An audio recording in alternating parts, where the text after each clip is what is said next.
Leitura do livro Derrote Mamon, capítulo 7. Derrote Mamon. Que bom que você chegou até aqui. Você é um vencedor. Deus já está realizando algo novo em sua relação com as finanças. As chuvas de bênçãos já estão chegando. Até aqui tentei mostrar um pouco desse ardiloso inimigo chamado Mamon e como ele atua em nossa espiritualidade e emoção, buscando condicionar vidas à perturbação, instabilidade, esterilidade e independência de Deus. A partir de agora, quero tratar sobre os caminhos bíblicos para que Mamon seja definitivamente derrotado em sua vida. Existem alguns princípios espirituais para que você sobrejugue Mamon e viva o padrão de Deus para suas finanças. Aconselho que você interaja com o conteúdo, fazendo em voz alta todas as orações sugeridas em cada ponto específico. O tempo de sua libertação chegou. Aprenda a guerrear. A vida não é um parque de diversões, é uma batalha. Então aprenda a guerrear batalhas. Exigem estratégias, planos de ação. Veja algumas estratégias espirituais na luta contra esse poder opressor em nossas vidas. 1. Estratégia: adore a Deus. Em Atos 16:16, lemos que Paulo e Silas expulsaram demônios de uma mulher escrava dominada por um espírito adivinhador. Com essa habilidade das trevas, aquela mulher dava muito lucro aos seus senhores. Você pode perceber a ação de Mamon nessa situação? Quando os proprietários da escrava perceberam que ela perderá a capacidade de adivinhar, ficaram furiosos e se voltaram contra Paulo e Silas. Percebendo que sua esperança de lucro tinha se acabado, os donos da escrava agarraram Paulo e Silas e o arrastaram para a praça principal diante das autoridades. Atos 16:19. Diante de falsas acusações, Paulo e Silas foram encarregados para situações muito difíceis. Mesmo assim, você sabe o que fizeram durante aquela noite terrível, naquele terrível lugar? Adoraram intensamente a Deus. Por volta da meia-noite, Paulo e Silas estavam adorando e cantando hinos a Deus, e outros presos os ouviram. De repente, houve um terremoto tão violento que os alicerces da prisão foram abalados. Imediatamente, todas as portas se abriram e as correntes de todos se soltaram. O carcereiro acordou e, vendo abertas as portas da prisão, desembanhou sua espada para se matar, porque pensava que os presos tiveram fugindo. Atos 16, 25 a 27. Guarde o seguinte princípio de batalha espiritual. Contra uma potestade, nós não a repreendemos, adoramos a Deus e ela se afasta. De nada adianta repreender Mamon. A chave está em sua adoração a Deus, mediante a qual Mamon perde a influência ou o governo em sua vida. A murmuração é a música do inferno, mas a adoração é o som do céu. Cabe aqui uma importante observação acerca de oração. Há pessoas que só sabem orar pedindo coisas para Deus. Pedir é valioso, é válido e é uma orientação espiritual, é um dos tipos de oração. Porém, existem outras formas de orar que precisamos do nosso investimento. Oração de consagração, de intercessão, de ação de graças, de exaltação, de confissão e também de adoração. Aprenda a adorar a Deus. Mamon não resiste aos que adoram a Deus em espírito e em verdade. João 4:23. Conclamo você a aprofundar ainda mais a sua vida espiritual e a adorar a Deus de forma intensa e a iniciar um tempo de oração e adoração e jejum. Você verá os resultados. Os céus se abrirão sobre sua família e certamente Mamon juntará suas malas e partirá com seus capangas. Daniel orou durante 21 dias até que recebesse sua resposta. O motivo da demora não era Daniel estivesse sem crédito no céu, pois era um homem temente a Deus. No primeiro dia em que Daniel se propôs a buscar uma resposta, Deus já havia designado um anjo para atendê-lo. A Bíblia narra que há todo esse tempo se passou porque principados impediam que o anjo Gabriel chegasse até ele. Não tenha medo, Daniel. Desde o primeiro dia em que você decidiu buscar entendimento e humilhar-se diante de Deus, suas palavras foram ouvidas, e eu vim em resposta delas. Mas o príncipe do reino da Pérsia me resistiu 21 dias. Então Miguel, um dos principais príncipes supremos, veio em minha ajuda, pois eu fui impedido de prosseguir ali com os reis da Pérsia. Agora vim explicar-lhe o que acontecerá ao seu povo no futuro, pois a visão refere-se a uma época futura. Daniel 10, 12 a 14. O que Daniel fez durante a espera? Quebrantou-se. Todo quebrantamento envolve adoração, ou seja, dizer quem Deus é, o que Deus já fez e o que Deus tem feito. Enquanto você estiver adorando, em adoração, as correntes de Mamon serão quebradas e o seu livramento chegará. Adorar é declarar para o mundo espiritual, ouvir quem governa sua vida.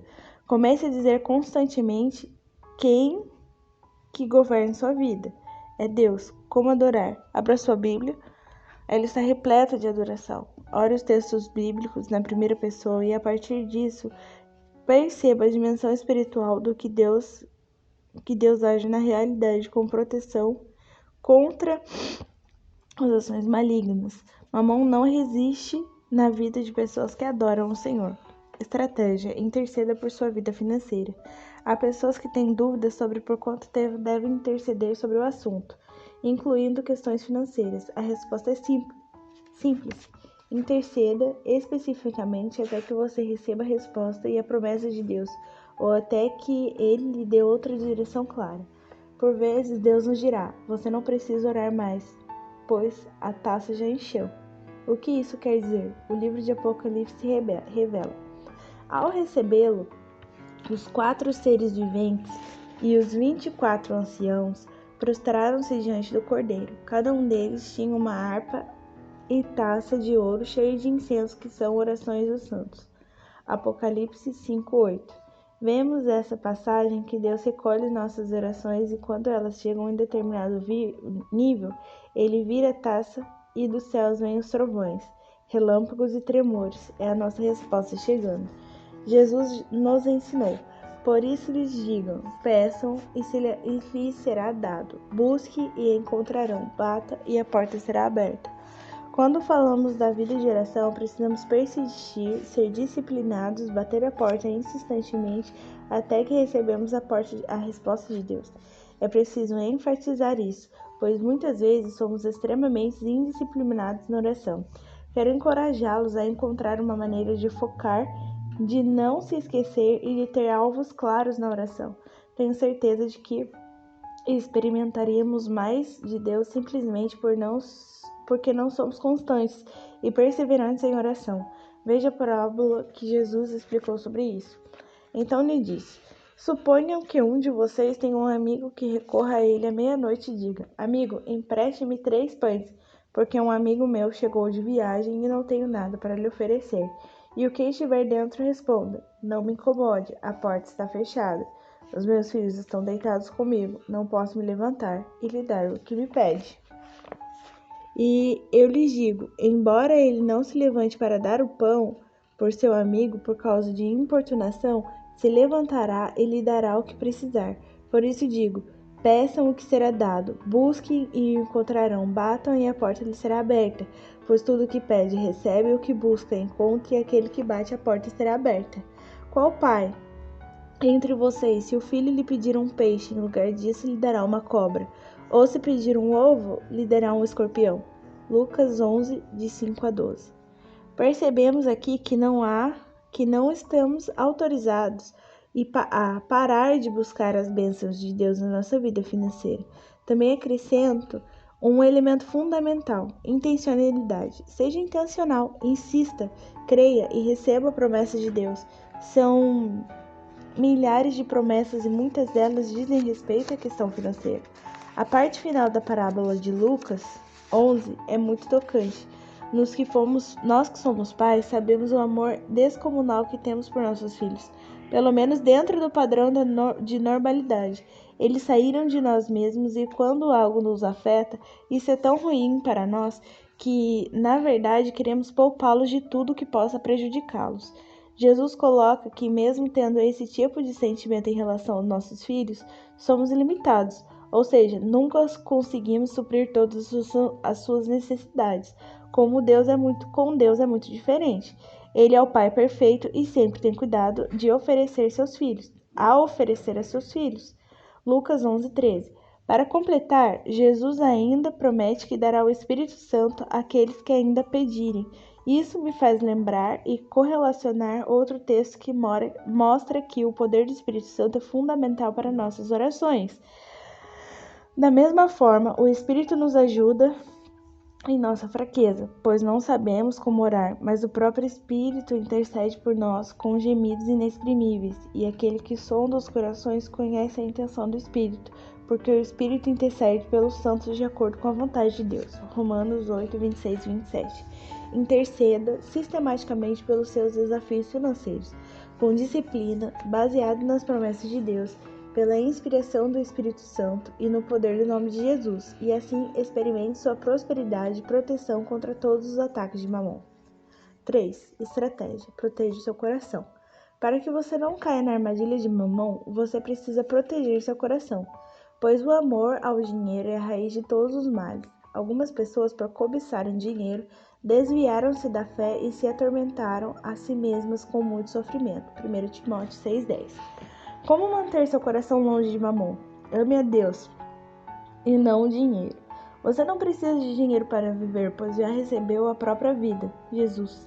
Trabalhe com excelência e avidez, mas nunca se desvie da fé pela cobiça material. Proteja seu coração. Sem dúvida, muitos cristãos estão em profundo tormento porque deram espaço a Mamon em suas vidas. Como fazer isso de forma prática? Em primeiro lugar, evite gastos desnecessários, peça a direção de Deus e seja radical com despesas excessivas. Ore pedindo sabedoria antes de gastar ou aplicar o seu recurso. Lembre-se, não é porque está sobrando dinheiro que você pode fazer o que quiser com ele. Em segundo lugar, doe. Pense sobre isso. Por que você quer tudo para você mesmo? Para que acumular tanto? Reparta com outros e principalmente aos domésticos da fé. Quebre a tirania do reter, doando, tenha aprendido que todas as coisas boas que recebemos vieram de Deus. Por isso temos que ser gratos e não reter nada. Esse conceito tem mudado minha família, pois é um ajuste quanto ao entendimento do propósito, o propósito vindo de Jesus da terra, pois ele nos enviou, ele nos serviu com morte de cruz. Quando você tem a oportunidade de ler o livro O Grande Doador, pois estou certo de que essa leitura mudará seu paradigma de vida. Em terceiro lugar, tenha um coração grato a Deus.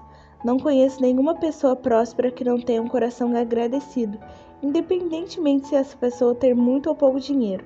Já vimos nos livros que a prosperidade não está ligada ao tamanho do ganho financeiro, pois há riscos miseráveis riscos.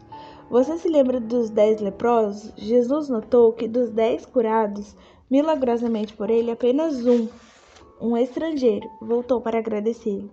Um deles, quando viu que estava curado, voltou, louvando a Deus em alta voz. Prostrou-se ao pé de Jesus e lhe agradeceu. Este era um samaritano. E Jesus perguntou: Não foram purificados todos os 10? Onde estão os outros 9? Não se achou nenhum que voltasse e desse louvor a Deus, a não ser esse estrangeiro? Então lhe disse: Levante-se e vá, sua fé o salvou. Lucas 17, 15 a 19. Tenho observado que essa proporção espiritual de cada vez que as pessoas recebem um toque especial de Deus e até mesmo um milagre, apenas voltam para agradecer. Quanta ingratidão! Infelizmente, temos a tendência de ser assim. Admita hoje mesmo que Deus tem sido bom com você. Não fique na escassez, mas viva na abundância. Conversei certa vez com um jovem prestes a se casar. Era um rapaz trabalhador e correto. Porém, durante a conversa, senti que ele não conseguia curtir o momento para chegar até aquela fase da sua vida. Ele tinha enfrentado verdadeiros leões e ursos. O que o jovem não tinha percebido é que quando enfrentamos feras e temos vitórias por Jesus, ficamos fortes para vencermos gigantes ainda maiores. E vencer gigantes maiores significa ter possibilidades maiores e melhores. O que mais me chamou a atenção naquela ocasião foi que por cima da cabeça do rapaz parecia pairar uma nuvem negra. Enquanto conversava com ele, tive um discernimento e disse-lhe: Você teve tanta falta na vida que agora, ainda que tenha coisas, não consegue celebrar suas conquistas. Dei-lhe então uma lição de casa. Se você também sentir que precisa desse tratamento, faça-o. Orientei para que pedisse a Deus que o lembrasse dos motivos para agradecer por sua bondade e misericórdia. O desafio era que o jovem colocasse no papel o que lhe visse à mente. Faria isso durante uma semana, agradecendo a cada dia pelo que teria listado. Quem vive na escassez não consegue celebrar a abundância de Jesus. Seja agradecido. Essa atitude fará com que o seu coração fique blindado contra o amor ao dinheiro. A gratidão é um lembrete de Deus e nos faz ainda mais dependentes, única e exclusivamente de Deus.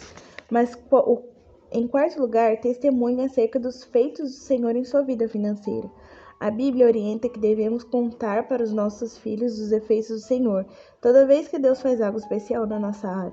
Faço questão de compartilhar as bênçãos do Senhor com as minhas filhas. Graças a Deus são muitas bênçãos e sinal de seus milagres.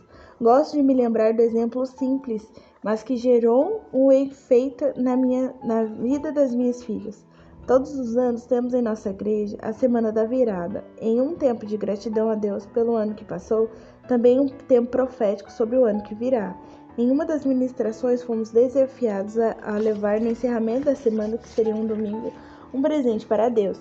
Deveríamos levar para a igreja e no momento da oferta entregar aquele presente, decidi entregar nossa televisão. No domingo, dia do encerramento daquela caminhada de fé, cheguei em casa entre as celebrações da manhã para buscar minhas filhas para irem à igreja comigo e disse-lhes que ofertaria a TV. Uma delas me olhou espantada e indagou: "A TV?" Ela saiu marchando brava em direção à garagem, enquanto eu entrava em casa para pegar o aparelho. A noite chegou e fomos para a última celebração da Semana da Virada. Entregamos nosso presente a Deus. Foi um momento lindo. Ali no altar eu entreguei a nossa única TV. E naquele momento minhas filhas estavam mais consoladas. Quando terminou o culto, uma pessoa me procurou e me deu uma oferta pessoal. A pessoa me agradeceu por uma orientação que havia lhe dado anteriormente sobre dízimos e ofertas. Disse-me que aplicou os conceitos e experimentou naquele ano algo sobrenatural. Sua empresa cresceu e sua vida nunca mais foi a mesma. Agradeci pela oferta e quando cheguei em casa, como faço nas maiorias das vezes em que isso acontece, abri o cheque na frente da minha família. Quando vi o valor, Deus me disse instantaneamente: compre com esse valor, todo o valor, uma nova televisão. Com essa atitude, levante um memorial da minha provisão para suas filhas. E foi assim que aconteceu. Poucas horas depois, estávamos com uma TV bem melhor do que aquela que ofertamos, e minhas filhas foram extremamente impactadas. Tenho certeza de que elas jamais esquecerão da bondade de Deus. Essa é apenas uma das inúmeras histórias de milagres e da fidelidade de Deus na minha vida financeira. Tenho colecionado milagres nessa área e quando posso, compartilho-os para que Deus seja glorificado e pessoas sejam incentivadas à plena confiança em Deus. Em quinto lugar, cuide de suas intenções. O Senhor sempre olha o nosso coração, que as suas intenções sejam aprovadas por Ele. Peça para que Deus não permita que seu coração se desvie. O salmista faz essa oração: sonda-me, Senhor, e prova-me, examine meu coração e minha mente. Salmos 26, 2. Em sexto e último lugar, amplie seu conceito de mordomia. Um ponto importante aqui é o princípio das primícias. Ser bom mordomo é também dar o primeiro e o melhor para Deus. Isso é uma verdade em tudo em nossa vida, inclusive na financeira. Não entregue apenas o dízimo e ofertas, mas dê as primícias, o primeiro e o melhor. Seja seu coração longe do amor ao dinheiro. As Escrituras afirmam: honra o Senhor com os teus bens e com a primeira parte de todos os seus ganhos, e se encherão os seus celeiros, e transbordarão de vinho os seus largares. Provérbios 3, 9 e 10. Estratégia: aproprie-se das promessas de Deus. Aprenda a orar a palavra de Deus e suas promessas contidas ali. Contudo, orientamos colocando as promessas de Deus sobre sua vida na primeira pessoa e ore, aplicando-as a si mesmo. Nós temos aquilo que falamos. Se declaramos os decretos de Deus sobre nossa vida, é isso que colheremos. Orar a palavra, portanto, também é uma semeadura espiritual. As Escrituras afirmam: pois quantas forem as promessas feitas por Deus, tantas têm em Cristo o sim. Por isso, por meio dele, o amém é pronunciado para nós, para a nossa glória de Deus. 2 Coríntios 1:20. A Bíblia está repleta de promessas para a nossa vida. Leia o texto bíblico a seguir com atenção e, se possível, em voz alta. O texto foi adaptado para que fique ainda mais pessoal.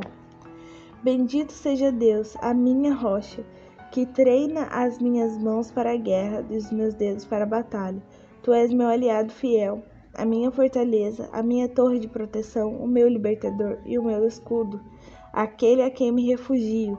Canto uma nova canção a ti, ó Deus, para o Senhor que me dá vitória. Dá-me libertação, salva-me das mãos dos inimigos. Eu creio que na juventude os meus filhos serão como plantas viçosas e as minhas filhas como colunas esculpidas para ornar um palácio.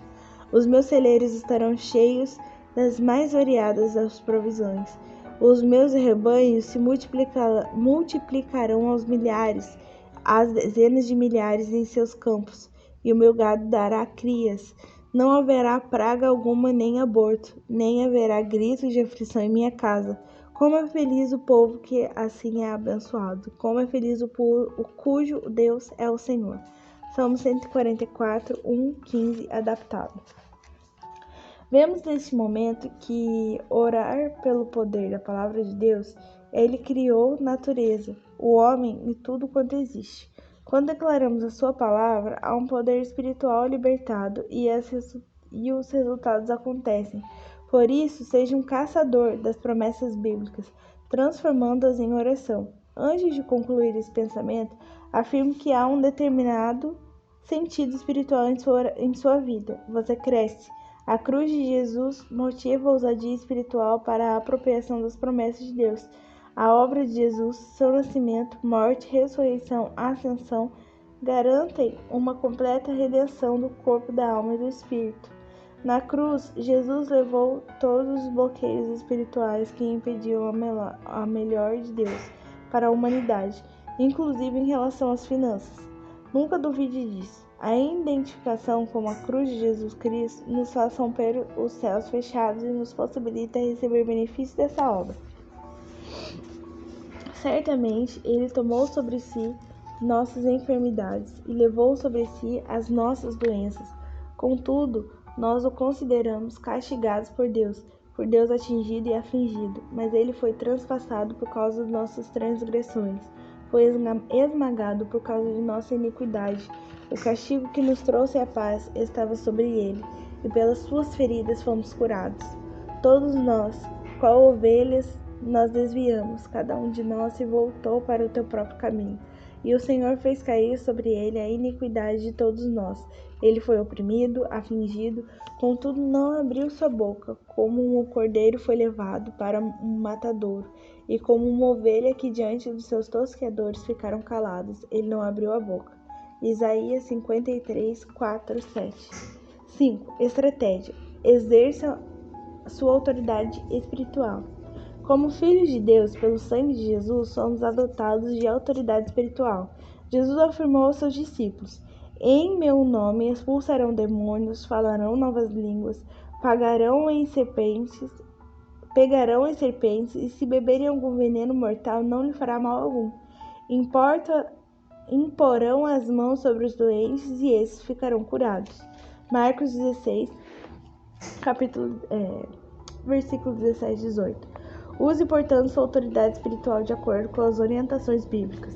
Sejam sóbrios e vigiem. O diabo, inimigo de todos vocês, anda ao redor como um leão rugindo e procurando quem possa devorar.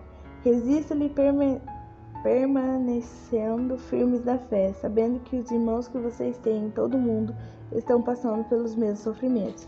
1 Pedro 5, 8, 9. Guarde essa verdade. Quando o diabo tentar seduzi-lo, é melhor fugir. Foi assim com José, quando fugiu dos propósitos da mulher de Potifar. Contra a sedução não há enfrentamento. Pode parecer fuga e fraqueza, mas é uma importante estratégia espiritual. Como José, temos que fugir da tentação da sedução em todos os aspectos, inclusive o financeiro. Se a fuga ficar algo que o diabo tentará usar contra você, assim como aconteceu à capa de José. Creia que Deus será sua justiça. Portanto, se o diabo se levantar contra você de forma ofensiva, como fez Golias em relação ao Davi, enfrente-o. Quando o diabo se levantar com fúria, violência e ameaças, temos que enfrentá-lo em nome de Jesus. Se você for ameaçado ou intimidado a ceder valores, aceite uma condição de privação ou opressão sobrenatural na área financeira. O resultado será destruição e é preciso enfrentá-lo e se opor em nome de Jesus. Se você pertence a ele, então tem ao seu lado o leão da tribo de Judá. Ele nunca perdeu uma batalha. Depois de 40 dias de Jesus precisou enfrentar o diabo em suas questões infernais cara a cara. E o que aconteceu depois que Jesus venceu aquela opressão? Então o diabo deixou e anjos vieram e o serviram. Mateus 4:11. Que ótima notícia! Após a resistência e oposição a Mamon, Deus sempre nos servirá com seus anjos. Ele nos ajudará no embate contra as trevas e nos abençoará. Mamon se levantará para nos seduzir ou oprimir, mas com a ajuda de Deus nós venceremos. Peça a Deus discernimento espiritual para perceber o tamanho da resistência de Mamon contra você. Adicione também o elemento do jejum, uma consagração especial para a batalha, como o próprio Jesus aconselhou aos seus discípulos. Depois de Jesus ter entrado em casa, em discípulos perguntaram em particular: por que não conseguimos expulsá-lo? E ele respondeu: essa espécie só sai pela oração e pelo jejum. Marcos 9, 28 e 29. Confie em Deus e dependa dele em tudo. Segundo o princípio espiritual para derrocada de Mamon, tem a ver com a confiança em Deus e a dependência dele. Preste atenção, não deixe que o espírito do paganismo, que traz falsa impressão de que você é quem tem controle de sua vida, torne contra da sua vida. São palavras de Jesus. Portanto, não se preocupem dizendo quando vamos comer, ou que vamos beber, ou que vamos vestir, pois os pagãos é quem correm atrás dessas coisas. Mas o Pai Celestial sabe que vocês precisam dela. Busquem, pois, no primeiro lugar o reino de Deus e sua justiça, e todas as coisas lhes serão acrescentadas. Portanto, não se preocupem com o amanhã, pois o amanhã se preocupará consigo mesmo. Basta cada dia o seu próprio mal. Marcos 6, 31 a 34. Ao invés de crer na falácia da independência, Jesus nos orienta a nos preocupar com o amanhã. Não nos preocuparmos com o amanhã. Há pessoas que, mesmo sendo servas de Deus, tomam remédios para dormir por conta da preocupação que o amanhã em sua vida financeira. Elas precisam de libertação. A Bíblia diz que até quando dormimos o Senhor cuida de nós, pois o amanhã se preocupará consigo mesmo, e basta cada dia o seu próprio mal. Por isso aprenda a guerrear, mas também confie em Deus e dependa nele em tudo. Mesmo quando vocês dormem entre as fogueiras do acampamento, as asas da minha pomba estão recobertas de prata, as suas pernas de ouro reluzente. Salmo 68:13. Será inútil levantar cedo e dormir tarde, trabalhando arduamente por alimento. O Senhor concede sono àqueles a quem Ele ama. Salmo 127:2. Aplique sua confiança em Deus como nunca antes. Creia que Ele é o melhor gestor financeiro que já existiu. Ele fez gestão perfeita de toda a natureza, apesar da insistência humana em destruí-lo. Ele não é só criador, Ele é sustentador. Deus está falando com você? Pode ser que você tenha chegado até este ponto em sua leitura e não tenha se identificado com muitas situações colocadas. Porém, se você não tem conseguido viver em paz, posso lhe dizer que ainda não está em um degrau elevado de maturidade cristã. Ouse confiar irrestritamente em Deus. Associe sua prosperidade ao reino. A passagem de Mateus 125 esclarece muito bem o princípio de associar a prosperidade do reino. Jesus falava na ocasião sobre o seu reino, e para descrevê-lo, usou a metáfora da relação de um senhor com seus 3 servos. Segundo o texto de Mateus 25, um servo recebeu 1 talento para cuidar, o outro 2 talentos e o outro 5 talentos. Quero retomar o foco original dessa parábola, pois talento refere-se ao próprio dinheiro, um valor financeiro da época de Jesus. E também será um homem que, ao chegar de viagem, chamou seus servos e confiou-lhes seus bens. Em seguida, partiu a viagem. O que havia recebido 5 talentos saiu imediatamente e aplicou os ganhos e ganhou mais 5. Também o que tinha 2 talentos ganhou mais 2. Mas o que tinha recebido 1 talento saiu, cavou um buraco no chão e concedeu o dinheiro ao seu senhor. E escondeu o dinheiro do seu senhor.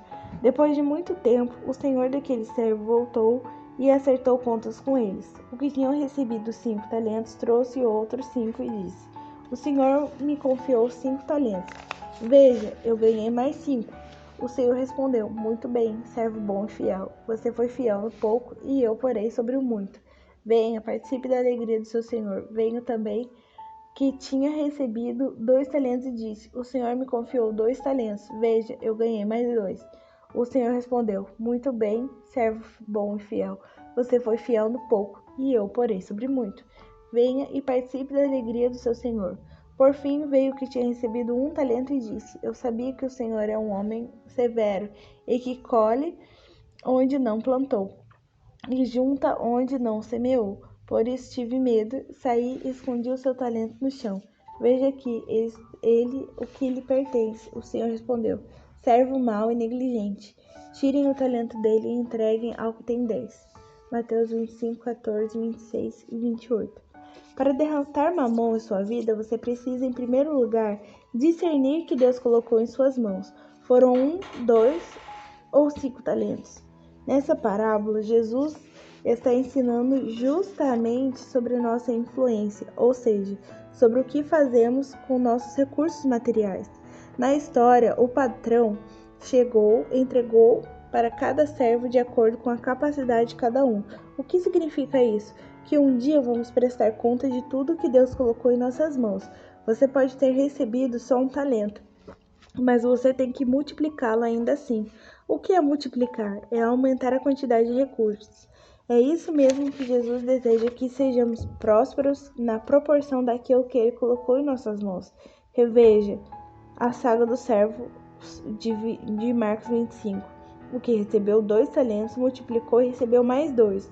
O que recebeu 5 multiplicou e recebeu mais 6, incluindo o talento daquele que não multiplicou. O que recebeu 1 talento não multiplicou. Além de ser duramente reprovado, perdeu esse talento para o que tinha 5. Qual o objetivo final dos talentos? É a sua aplicação no reino de Deus. Multiplicar os talentos, portanto, é investir no reino. Se Deus prometeu o necessário, o que fazer com os excedentes? Abençoar o reino. Todos nós um dia estaremos diante de Deus e teremos que responder 2 perguntas feitas por Ele. O que você fez com Jesus? E a segunda, o que você fez com tudo aquilo que lhe dei? Seja um servo fiel. Com essa atitude, seremos recebidos no céu da seguinte forma: Muito bem, servo bom e fiel. Você foi fiel no pouco e eu o porei sobre o muito. Venha e participe da alegria do seu Senhor. Mateus 25, 23. Nunca vi um caminhão de mudança seguindo com um cortejo fúnebre. Não levamos nada material deste mundo. Então, a partir de hoje, derrote Mamon e tenha uma vida frutífera, usando os seus recursos para o avanço do reino de Deus na terra. Seja um patrocinador da volta de Jesus. Você pode se envolver mais, viver de forma mais simples e doar mais. Você pode melhorar a vida de muitas pessoas ao seu redor. Abrir mão de sonhos pequenos para sonhar os sonhos de Deus. Siga em frente com seu poder de multiplicar seus talentos. O autor Richard Foster traz uma ilustração apropriada sobre isso. Se estivéssemos passando uns dias na casa de férias de uma atriz famosa, nos lembraríamos dela diariamente pelo próprio fato de estarmos vivendo em sua casa. Milhares de coisas nos trariam à mente a sua lembrança, assim nosso relacionamento com Deus. A casa na qual vivemos é dele, o carro que dirigimos é dele, o jardim que plantamos é dele. Somos apenas despenseiros temporários das coisas que pertencem a outro, o próprio Senhor. Lembre das palavras de John Wesley, ousadamente expôs: ganho tudo que puder, economize tudo que puder e doe tudo que puder. Viva dessa forma definitivamente, vença Mamon em sua vida.